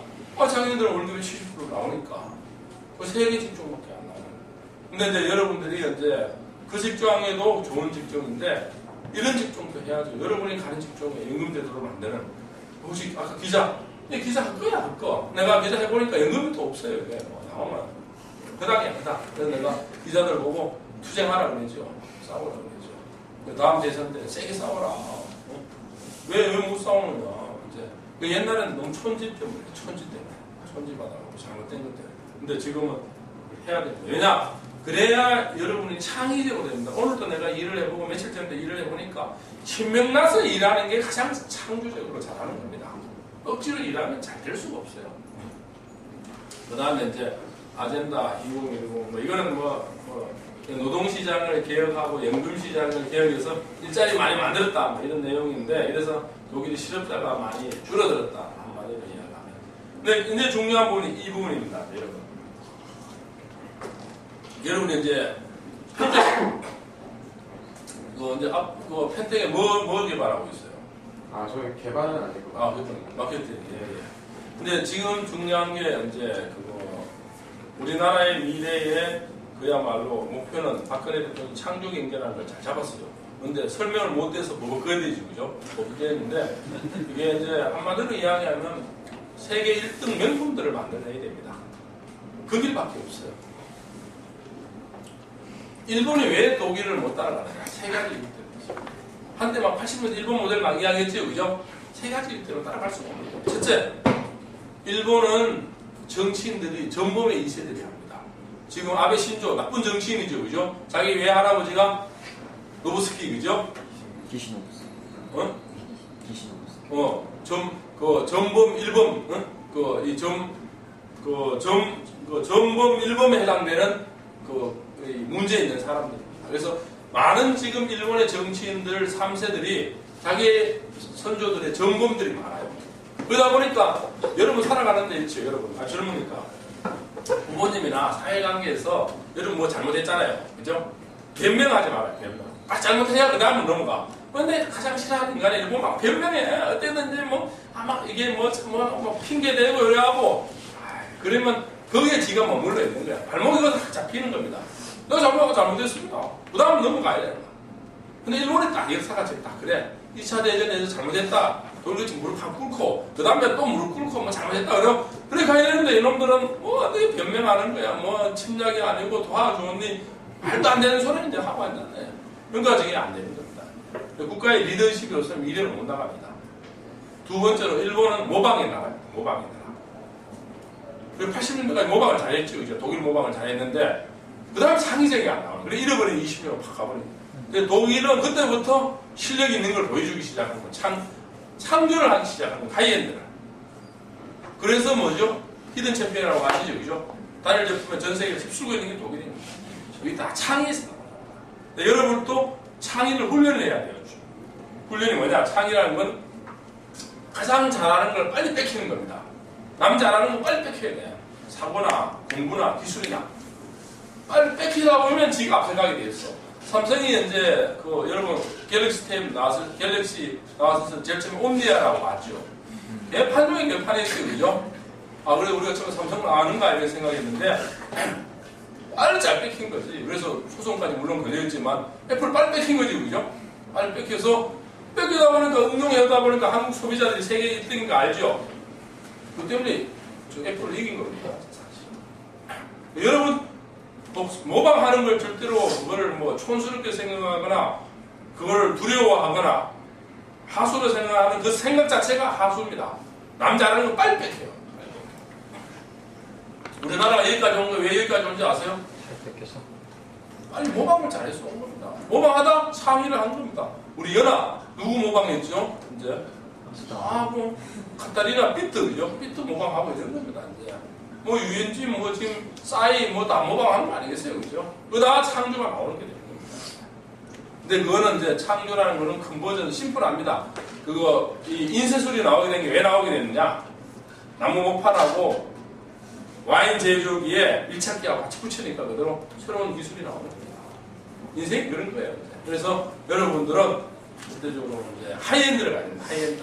하이엔드는 나만의 창의적, 나만의 캐릭터를 가져야 됩니다. 그래서 여러분들도 여러분 스타일을 만들어 가야 됩니다. 여러분 개인의 스타일을. 여러분 다음에 만날 기회 한번 보겠습니다. 여기 있는 분들 훨씬 더 개성이 강한 멋있는 사람이 돼야 됩니다. 근데 우리 학생들 보고 수업할 때 이야기는 특강 하나 하는데 첫 수업 시간에 내가 내주는 과제가 네 꿈과 목표가 뭐냐? 그런 이야기. 네 꿈과 목표. 두 번째로 제가 제의하는 게 네가 누구냐고요. 네가 도대체 누구냐? 세 번째로 네가 앞으로 한 학기 동안 얼마나 변할지에 대해서 나의 기대의 가치를 써내라는 거야. 그래서 내 수업 들어올 때는 항상 가장 멋있게 해가고 들어라. 모자 쓰고 들어오면 뭐든 샌들 신고 막 수업 들어오지 말랍니다. 그런 교수는 처음이다. 이놈들아, 너들은 나를 만날 때 나도 여러분들한테 가장 멋있게 하고 올 테니 여러분도 나를 만날 때는 가장 하여튼 최대한 멋있게 하고 와라. 그래서 네가 너희들이 하루하루 멋있어지는 걸 내가 막 보려고 수업하는 거지 않으면 내가 왜 막 안 한다. 그래서 애들고 안 그러면 됩니다. 그래서 애들이 달라지기 시작해요. 아니 내 수업 듣지 마라. 다른 교수들이랑 같이 있는 거, 책 읽는 거, 와서 수업 들으라. 그래서 내 모든 수업은 답이 없는 퀴즈를 계속 냅니다. 네 할아버지, 할머니, 외삼촌, 엄마, 아버지 인터뷰를 다 했어. 그들의 인생에서 가장 아름다웠던 순간, 또 가장 슬펐던 순간, 또 가장 했던 이런 걸 취재해서 써내라 합니다. 근데 그래서 굉장히 효자효녀가 되죠. 갑자기 얘네 중이죠. 그렇게 하고 그다음에 어쨌든 그다음에 누구를 취재가라 그럽니다. 누구를 우리가 어떻게 갑니까? 안철수 만나러 가라 그랬어요. 그다음 김원준 만나러 가라 그랬어요. 우리가 어떻게 갑니까? 우리 낙선운동 하면 된다. 만약에 그것을 안 만나준다? 그럼 블로그에 우리 올리자. 같이 올려갖고 깜짝 못한다. 그럼 다 가서 다 만났습니다. 그리고 이제 학생들이 이제 내가 수업 들어가면 애들 보고 그러는데 다음부터 교수님이라고 부르지 말고 아버님이라고 불러 이놈들아. 아버님. 내가 한 학기만은 여러분들한테 아버지같이 진짜 멘토가 돼주마. 여러분들 일생에 도도 다시 추억에 잊을 수 없는. 사실 안철수 의원이 서울대학 가는 것보다 경기대학으로 왔어야 되지요, 그죠? 또 서울대학 가 있을 때 있었으면 됐지. 정치적으로 이용할 것 같으면, 그죠? 아까 빌리 브란트 같이 폴란드 같이 무릎 꿇는 식으로 좀 안 좋은 대학 가서 헌신하고 그랬으면 훨씬 더 좋았을 겁니다. 내가 그 측근들한테 그 전달했어요. 내 말 맞죠, 그죠? 그런 여러분들 이야기를 할 수 있는 게 인생을 정도로 보라는 겁니다. 내 이야기다. 그래서 내가 이 학생들 보고 그랬어요. 여러분들이 시간을 달리 활용해야 되고, 그 다음에 가는 장소가 달라야 되고, 만나는 사람이 달라져야 되는데, 여러분이 큰일 나면, 그러면 내가 수업시키는 대로 해라. 그래서 이제 다 했죠. 그래서 갔다 오더니만 애들의 평가들이 정확해. 야, 어떻더냐 이러니까 내가 과제를 한 10가지씩 내죠. 만나보고, 대화해보고, 그 다음에 운동원 보고 만나보고, 주위 있는 사람들 만나보고, 사무실 만나보고, 유세장 가보고, 애들이 다 이제 취재해서 그걸 발표시켜요. 다 이야기하면 걔는 정확히 이야기합니다. 딱 지난번에 예선 3명 가져야 되면 어떻게 해야 되는지 다 평가를 신문에 다 놨어요. 다 나왔나요? 박근혜는 이제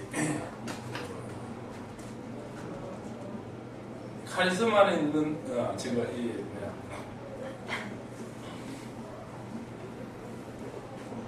하여튼 아버지 같은 엄숙함 이걸로 이제 카피를 떴고, 그 다음에 이제 문재인은 이제 어머니 같이 자상한데 뭐라고 또 하나 썼고, 여러분 문제만 나옵니다. 그 다음에 이제 안철수 후보는 뭐든지 다 들을 것 같은 오빠 같은데 그 다음이 없더라. 이제 이렇게 이거 카피 세 사람을 장면과 단정을 하면 다 떴어요. 그게 굉장히 화제가 됐어요. 그 다음에 지난번에 박원순 시장, 그 다음에 나경원 붙었을 때 제가 또 학생들에서 중앙일보 일면 톱으로 썼습니다. 기사를. 근데 우리 학생들이 있는데 내가 했는데 삽살개도 자유롭게 변화되는 카페 같던 박원순 캠프, 운동원만 드글거리는 나경원 캠프, 경기대 학생 리포트에 당락이 결정되다. 그 일면 톱이었습니다. 선거 그 다음 날 썼어요. 그래서 국회의원 선거 사무실 운영을 다 바꿔놨습니다. 그것 때문에. 그러니까 밀폐된 공간에서 운동화만 드글거리면 진다는 겁니다. 그리고 열린 참여와 개방과 누구든지 접촉할 수 있고 만날 수 있는. 그래서 지난번에 또 그렇게 하는 의원들은 다 됐어. 밀폐하는 것은 물론 경상도 호남 막 땡겨꾸면 안 되니까 그거 놔두고 이제 이런 주요 경쟁지역에서는 이제 다 그렇게 되는데, 제가 이제 여러분들한테 말씀드리고 싶은 부분은 여러분 이 땅에서 주인이고 유권자이기 때문에 누구도 들어올 필요 없어요. 선거 사무실 가서 안철수 안 만나면 하더라. 블로그 올리면 돼. 블로그 올리면. 왜 유권자가 안 만났죠, 그죠? 막 바쁘면 할 수 없지만, 이제, 그러면 유세장 가전에 학생들 뭐 찾아가라 그랬어. 유세장 막 찾아갔지. 왔는데, 제일 처음에 막 그 옆에 운동원들이 막 제시하고 이래더래. 그것도 막 계속 찍어서 계속 올려. 그쪽에다가 띵! 하면 안 돼. 어쨌든, 근데 그런 걸 한번 해보니까, 제 애들이, 경기대 학생들이 부모집이 부유한 애들이 별로 없어요.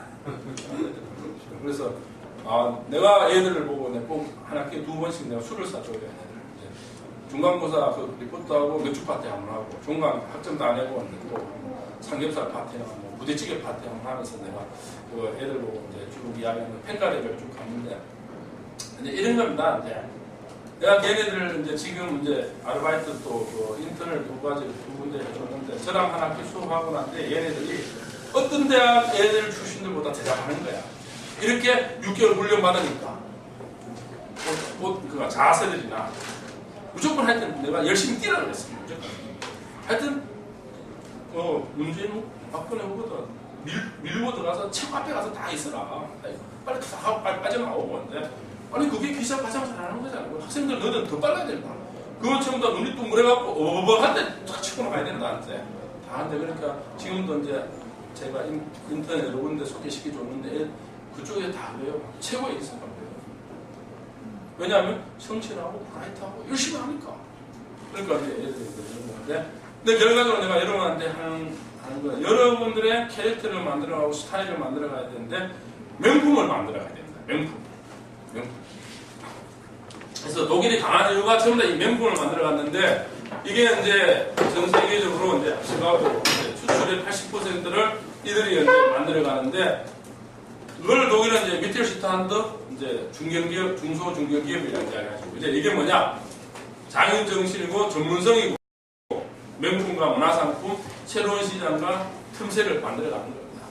만들어가고 이제 이걸 히든 챔피언이라고 하는 거죠. 단일 품목에서 세계를 제패하고 있는. 근데 이게 전체 한 2,000개 정도 되면 독일이 이제 한 1,350개, 70%를 이제 독일이 쥐고 있어요. 그 정도로 이제 이게 이제 뭐냐? 아까도 말씀드렸지만 결과적으로 가장 중요한 게 공동체 이익입니다. 지 개인 이익을 추구하지 않아. 그러다 보니까 전 직원이 열심히 해요. 예를 들어 이렇습니다. 여러분 우리가 한 조직이다. 한 조직인데 여기서 한 20%만 열심히 하고 60%는 눈치 보고 있고 20%는 발목 잡으면 그 조직 망하는 거거든요. 각자 역할을 다 하면 축구도 그렇잖아요. 11명이 있는데 한 놈이 뭐 뚫려 보면 그냥 뽕뽕 먹으면 죽는 거다. 팀플레이인데 다 열심히 해야죠. 다 자기 포지션에 맞게. 이게 이제 히든 챔피언이고 이거는 멀리 보고 있어요. 이 사람이 누구죠? 이 사람이 이제 8대째예요. 8대째. 250년대 기업인데 내가 물어봤어요. 초청받아와서. 당신 선조들이 뭐라고 알치더냐? 이러니까 첫째도 공동체, 두 번째도 공동체. 공동체가 없으면 종업원들이 없고 지역이 없으면 잘 기업이 없다고. 우리는 맨날 오늘 지지 잘났다고만 그러잖아요. 그죠? 그 다음에 공부를 열심히 하라고 이야기합니다. 세상이 어떻게 돌아가는지 트렌드를 읽으라고 해요. 여러분 세상 트렌드 열심히 읽지요. 그죠? 크게 세 가지를 해야 되면 세상 트렌드를 읽는 거. 신문과 저널을 직접 많이 읽어야 되고 그 다음에 좋은 책들을 많이 읽어야 되고 좋은 사람들을 능력 있는 사람을 많이 만나야죠. 이 세 가지를 열심히 해야 합니다. 그 다음에 그럼 알아서 뭐 합니까? R&D를 해야 되지. 그죠? 리서치 앤 디벨롭먼트 했어요.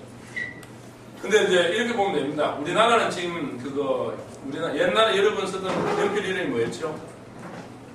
모나미죠. 우리나라에 모나미 공장이 있을 것 같아요. 없어요. 다 마찬가지입니다. 독일은 5만 달러인데도 다 있어요. 옛날에 중요 물품들이 지금 중요 생필품들은 다 있는 거예요. 공장들이. 왜냐? 명품을 만들기 때문에. 거기 일자리를 수없이 만들어내고 하나의 브랜드 가치를 만들어내는 거예요. 근데 우리가 지금 다 중국, 베트남을 다 같이 해요. 그죠? 그러면 일자리가 자꾸 줄어들죠. 그죠? 근데 이게 이제 산업 정책이라는 겁니다. 근데 이게 이제 독일이 센 이유입니다. 실업률이 적고, 이제. 그리고 우리는 굉장히 인플레 정책을 많이 써요. 인플레 주범이 두 가지인 거 알죠? 뭘 같아요? 부동산 투기입니다. 그죠? 계속. 지금 막 전세값 오르는 게 미쳤죠. 그죠? 그 다음에 집값 오르는 게 이제 강난에, 그 다음에 맨날 막 주식 이야기 하는데 이게 이제 전부 다 양극화의 주범들입니다. 근데 독일은 이제 인플레이가 거의 없어요. 그럼 누가 좋을 것 같아요? 중산층과 서민층이 좋습니다. 왜냐? 물가는 계속 싸지고 내 월급은 툭툭해지고 있으니까 소비할 수 있는 그게 재벌이나 나랑 내가 꿀리지 않아요.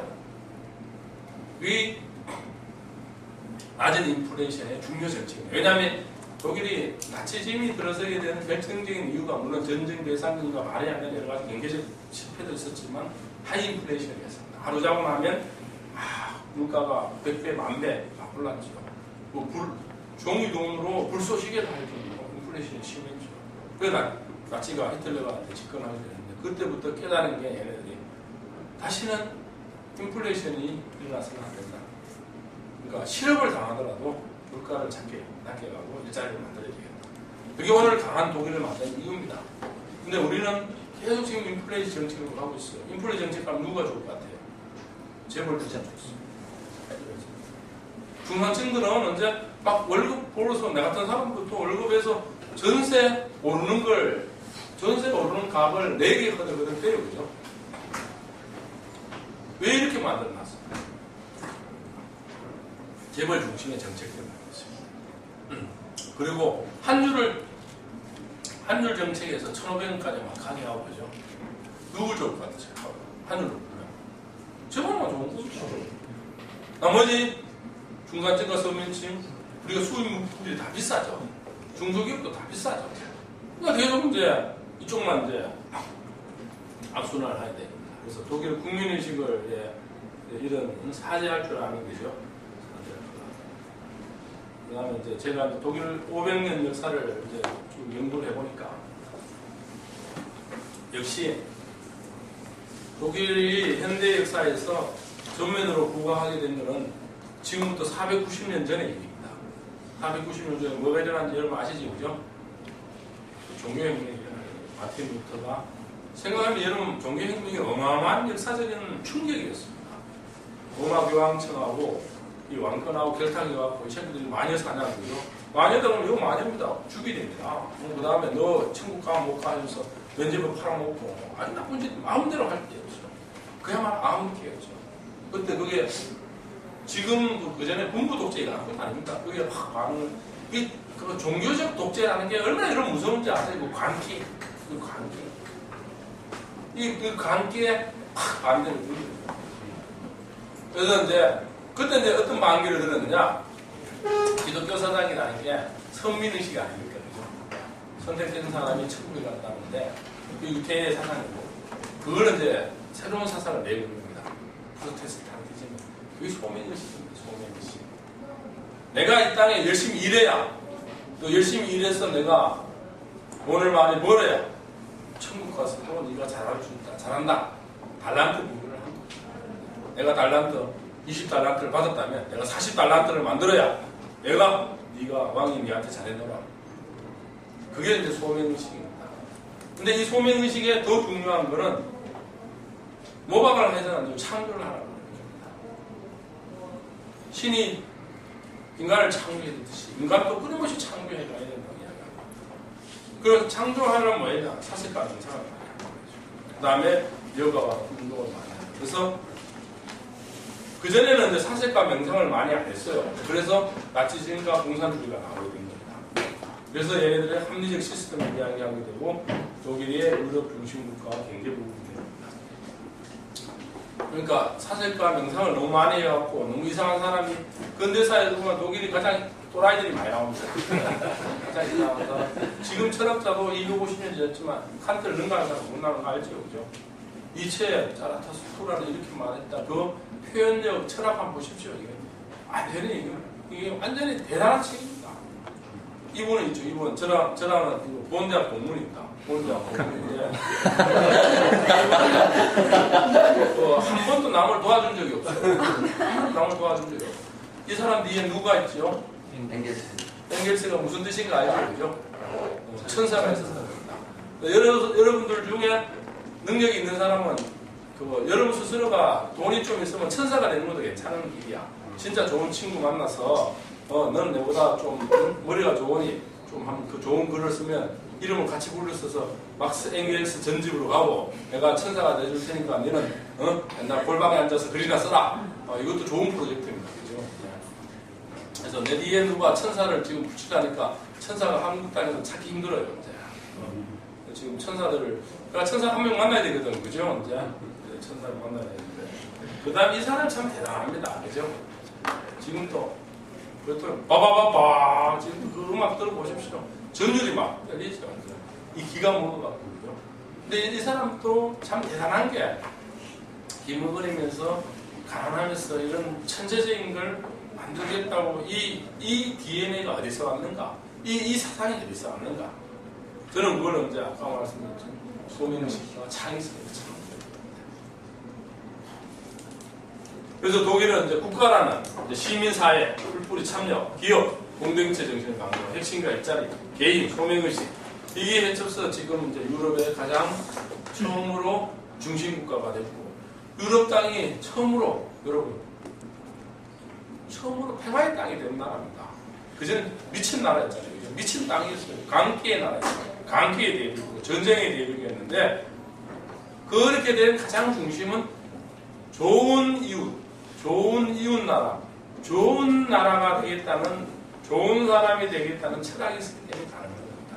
그전에는 아까도 봤지만 모든 맨날 전쟁이었어요. 1차 대전, 2차 대전, 그 전에 모불 전쟁, 뭐 산신전 전쟁, 맨날 전쟁만 일어났죠, 그죠?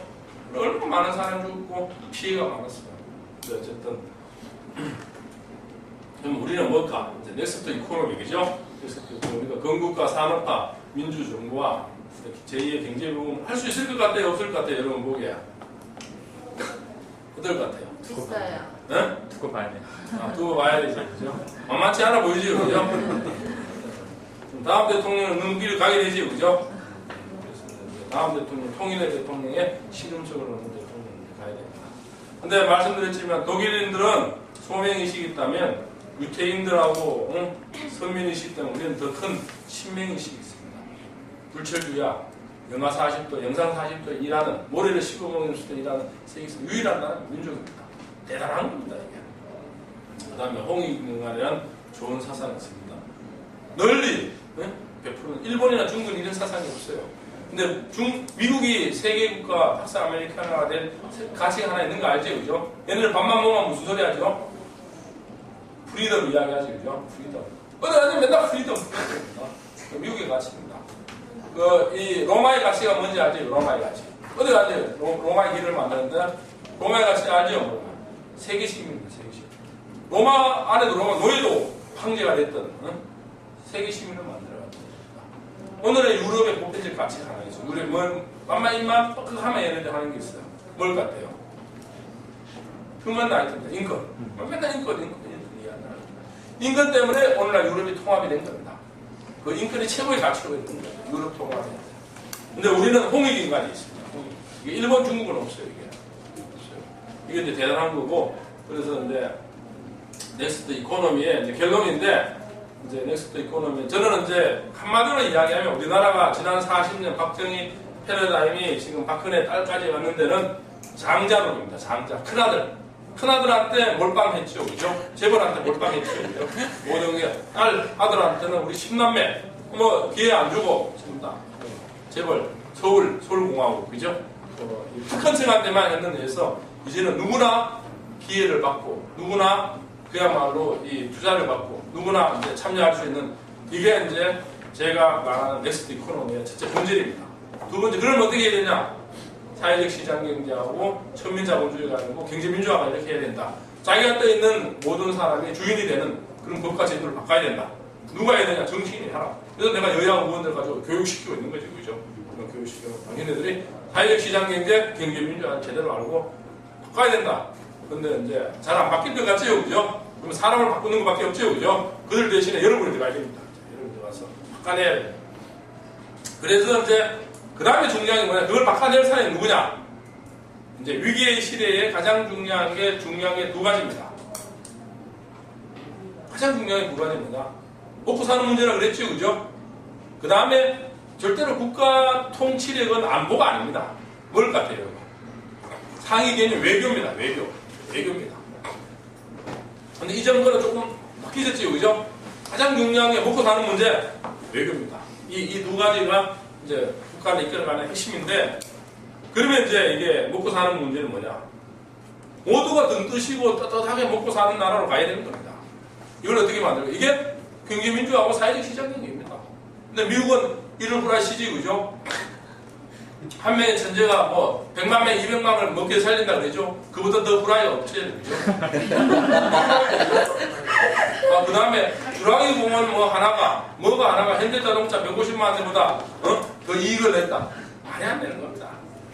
현대자동차 하나 150만 대 만들기 위해서는 하청업자들, 그 다음에 길, 도로 닦았던 또 서비스 카센터 같이 수백만이 그걸로 이제 같이 힘을 합쳐서 먹고 살아가는 구조고, 주라기 공원 몇 명이 만드는 거고요. 그거는 또 그냥 봐도 그만 안 봐도 그만입니다. 그죠? 그런데 생각해 보면 그렇지 않지요. 말이 안 되는 거예요. 그래서 이제 여러분 그걸 경계해야 됩니다. 이제 무슨 한 명의 천재가 뭐가 있고, 그거는 신자유주의적 사고고, 우리는 그렇게 하면 나라 망합니다. 왜냐하면 그 한두 명이 또 불행해집니다. 이 나라에서 돈 쓸 수 있을 것 같아요? 아무리 다 가난한데 못 씁니다. 그래서 이제 우리는 모두가 잘 살고 모두가 기회 있는 나라. 그게 이제 경제민주화의 본질이고, 그런 나라로 가야죠. 그래서 그런 법을 만들어야 되는데, 그걸 법을 만드는 리더가 경제정치인이라 합니다. 그 독일에서는. 경제정치가, 그게 루드비 에르하트입니다. 아인강이 개혁을 만들었고, 빌리 브라운트하고 같이 정치를 했던 헬무트 슈미트가 그렇습니다. 그래서 헬무트 슈미트가 가장 삶의 질이 좋아졌어요. 그 다음에 여러분은 이제 이 처칠이 경제정치가 합니다. 마찬가지로. 그 다음에 토니 블레어하고 고든 브라운이라고 이름을 할 겁니다. 고든 브라운이 경기 정치가고, 그 다음에 이 드골이 있었다면 사실 스카라 댄스 등이 없었으면 필요가 없습니다. 이 외교하고 국산 문제, 이 문제를 세팅으로 해결해 나갔던 나라가 앞서가는 나라 인류 국가가 되어갔던 겁니다. 우리는 이게 아직도 안 돼서. 그런데 우리는 전부 다 경제 관료들, 영혼이 없는 존재들이 정치인의 푸들을 역할을 합니다. 그래서 이제 국가 살림살이를 정확하게 알고 그걸 알아서 어떤 층에 더 많이 혜택을 가게 하고 이 층에 새로운 기회를 주고 이런 정치를 못 해왔던 거죠. 그게 이제 제가 이 책에서 쓰고 있는 핵심입니다. 핵심에서 우리도 이제 새로운 정치인이 나와야 된다. 새로운 경제 정치인이 나와서 국가 살림을 알고 자기 계파, 자기 측근, 자기 집안을 챙기는 것만이 아니고 국민 전체를 챙기는 최초의 정치, 국민 전체를. 이제 이게 유럽에서 성공한 경제민주화와 사회적 시장이고 우리는 글로 가야 된다 그러고, 그럼 넥스트 코는 구체적인 10가지가 뭐냐? 제가 제시한 게 가장 중요한 일자리 창출입니다. 그죠? 일자리 없으면 말도 안 되지, 그죠? 근데 재벌들 일자리 창출 안 합니다. 왜 안 하는지 아세요? 자동화가 되는 게 편하고 노조가 없는 게 편하기 때문에 안 합니다. 그래서 이 중소기업이 일자리 창출을 다 합니다. 그래서 중소기업한테 R&D 투자를 많이 하고 중소기업이 강한 나라가 가야 됩니다. 그게 이제 독일의 정치입니다. 유럽식 정치. 그다음 말씀드렸죠. 중산층과 서민층이 살아나야 되지, 그죠? 소비는 중산층과 서민층이 소비를 해줘야 그 나라가 튼튼합니다. 80%가. 1%, 0.1% 소비할 수 없는 게 없습니다. 국내에서 안 해요. 80%가, 예를 들어 인구가 우리가 5천만이다. 5,200만에 4천만이 소비해준다고 칩시오. 우리나라 직종이 몇 개 있는지 알죠? 직장이. 직종이. 그렇죠. 12,000개 정도. 일본이 24,000개 정도 있는데, 이 12,000 직종에 있는 3천만의 사람들이, 4천만의 사람들이 소비하고 쓰고 이래야 풍성해지는 거거든요. 그죠? 1% 매갖고 안 되잖아요. 그래서 물가 안정이 중요하고 중상층 정책이 중요합니다. 그 다음 재벌 왜 해야지요. 그죠? 빵집 들어가고 골목상권 들어가고 하면 안 되지요. 그죠? 예를 들어서 지금 재벌로 돈을 쌓아놓고 신규 투자 안 하지요. 그죠?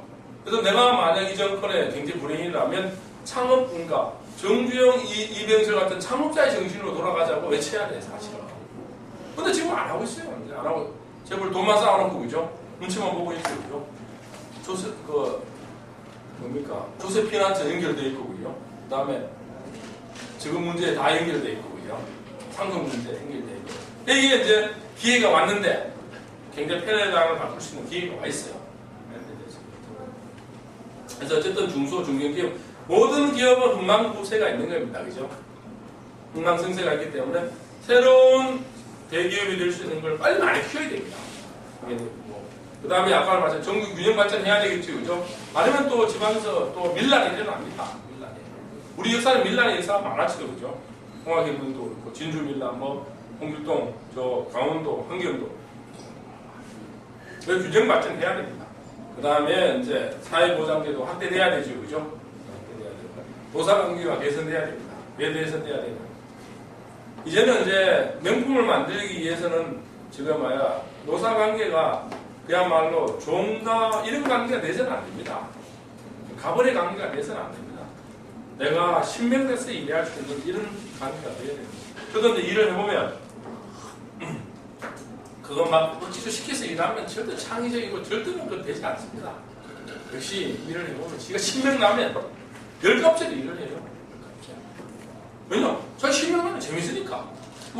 밥 먹는지도 모르고 막 일을 하잖아요. 그죠? 여러분 그런 경험 많죠? 그죠? 아니요. 미쳐야 미치지, 그죠? 미쳐야 그 다음에 이제 우리가 동부가, 그러니까 이 부분에서 안중근 의사가 대단합니다. 동양평화론을 썼지요, 그죠? 네. 그게 이미 100년 전에 쓴 내용이 지금 EU가 실천하고 있는 겁니다. 단일 화폐, 단일 경제권, 그 다음에 단일 군사체. 이걸 이미 100년 전에 이야기했어요. 근데 이미 유럽에 실천하고 있고, 동부가 이제 아베 신조 나쁜 놈이죠, 그죠? 이상한 짓이나 하고, 중국도 저 문제가 있지요, 그죠? 양다리 걸치기 하고 있고, 그죠? 이제 어쨌든 우리가 동북아에 우리 목소리를 내고 우리 길로 가야 돼요. 지금 우리는 참 좋은 기회인데 안타까운 면이 있습니다. 그 다음에 교육 개혁을 해야 됩니다. 이런 식으로는 안 됩니다. 이런 식으로 문제가 있고, 그 다음에 정관예우 특권층 그죠? 이게 전부 다 끼리끼리 해먹는 거 이거 빨리 없애야 되고 그리고 우리가 처음으로 대통합의 정치를 한번 해봐야 돼요. 이를 하려면 이제 양수겸장 그러니까 이 반쪽의 성공한 리더십이 아니고 통합의 리더십으로 새로운 역사를 만들라. 링컨이나 콜이나 이제 만델라나 우리 선조입니다. 김춘추 그죠? 가장 좋은 모델이 신라와 가야의 통합 모델이에요. 그 둘이 시너지가 합쳐서 이 하나의 이제 통합을 이루는. 근데 이분이 얼마나 대단한 거 알죠, 그죠? 27년 감방에 있다 나왔어.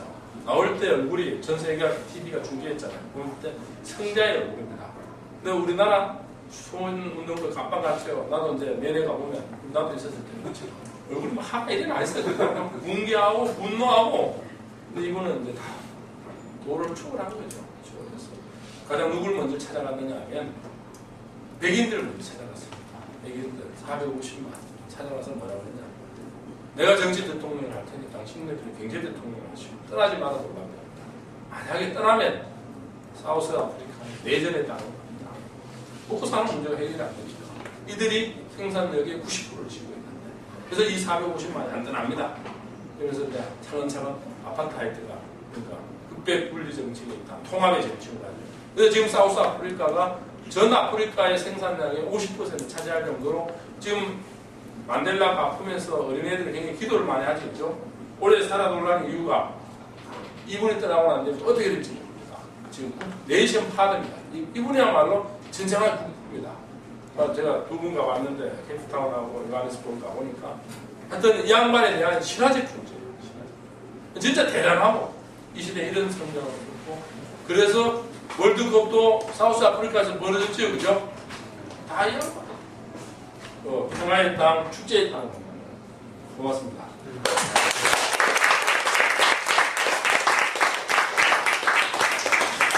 1시간 50분간의 이 열강을 지금 해주셨고요. 이 굉장히 많은 질문들을 해주셨어요. 그런데 저희가 시간이 지금 1시간 남아 있습니다. 이 많은 분들께서 질의응답을 좀 하셔야 되는데 질의응답 할 시간은 별도로 없을 것 같고 각자 돌아가면서 소감 얘기하면서 질문이 있으시면 그때 질문을 좀 이야기해 주시고 질문이 없으시면 굳이 안 하셔도 되고요. 네, 그렇게 좀 해주시기 바랍니다. 그리고 혹시 아까 이제 자기소개 혹시 안 하신 분 지금 잠깐 일어나서 안 하신 분 채용님. 네, 안녕하세요. 저 직장인이고요. 최용님이라고 합니다. 반갑습니다. 또 안 하신 분인데. 네, 안녕하세요. 저는 공식적으로 아직 학생이고요. 지금 하고 있는 신기로라고 합니다. 반갑습니다. 안녕하세요. 오늘 제가 얼마 전에 개인 나이딱 와가지고 독일에 대한 이야기를 한다고 해서 좀 바빴지만 일단 늦게라도 왔습니다. 잘 들었습니다. 김기경입니다. 안녕하세요. 저는 강예리라고요. 회계사예요. 네. 안 하신 거 없죠? 네. 저부터 일단 질문 하나 드리고 이 독일 모델이라고 하는 게 지금 정치권에서 열풍도 불고 있고 그래서 독일 배우들이 굉장히 많이 하고 있는데 우리나라에 이제 당장 접목시키려고 하다 보면 비전으로 제시는 할 수 있는데 이것이 실행 전략이 어떻게 돼야 되냐. 전 특히 재벌 문제와 관련해서 노무현 대통령도 이미 시장으로 다 권력을 넘어갔다. 그리고 이제 갑을 계속 따지고 들어가다 보면 검찰이 갑인가, 뭐 기업인이 갑인가, 누가 갑인가, 기자가 갑인가 따지고 들어가다 보면 결국 재벌이 이게 마지막에 이게 나오더라고요. 그런 상황에서 재벌 권력을 어떻게 해체할 것인가 이런 부분들이 이제 우리나라에 바로 적용시키기에 굉장히 문제가 있는 것 같습니다. 그래서 그런 실행 전략이 혹시 어떻게 잠시만요. 질문을 좀 한 대여섯 명 정도 대충 얘기를 하고 모아서 대여섯 명씩 하도록 하겠습니다. 네, 네, 저는 강의 너무 잘 들었고요. 이 책 보면서 너무 올 때 기대 많이 하고 제가 되게 북한에 대해서 관심이 많아요. 북에서 왔으니까요. 네, 그래서 되게 물어보고 싶은 것도 많았어요. 또 독일을 이렇게 통일에 대해서 이렇게 모델 삼아서 이 책을 내면서 또 경험도 많이 했을 거고 저도 오셨다고 해서 그럼 통일이 된다면 정말 지금 문화 차이로 엄청 이렇게 극심하잖아요. 그리고 60년 동안 문화 차이로 완전 사상도 다르고 생각도 완전 다른데 과연 통일을 어떻게 이룰 수 있는지 그런 조금 강량에 대해서도 구체적으로 듣고 싶어서. 예, 우리 통일에 관해서. 일단 초반에 깔때기가 참 장난. 강연 들어보니까 그만 할 거다.